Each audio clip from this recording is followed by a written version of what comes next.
John, these kinds of military options have been in existence for some time. It's a question of what the president wants to do. That's what our sources are telling us.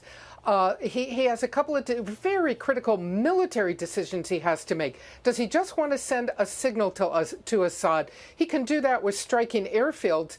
But look, chemical weapons by Assad are not just delivered by airplanes. He's got artillery, he's got rockets, he's got barrel bombs that come out of helicopters. Cratering 6 airfields will do nothing about that. If he wants to just send a signal, that is certainly an option. There are broader options. Do you want to go after all of that capability?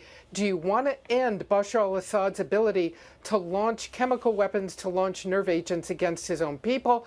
That is a very significant military campaign. Does the Pentagon know how to do it? You bet they do.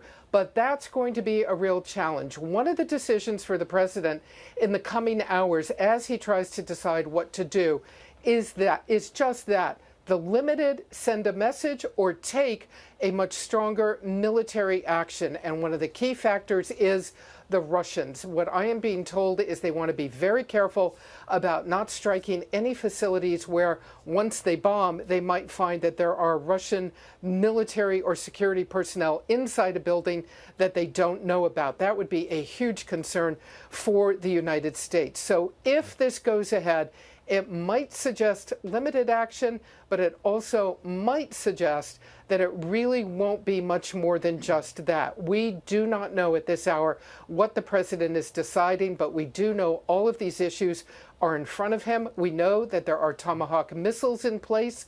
We know there are U.S. bombers in place. The U.S. military could, under orders from the president, begin action anytime he says to go ahead.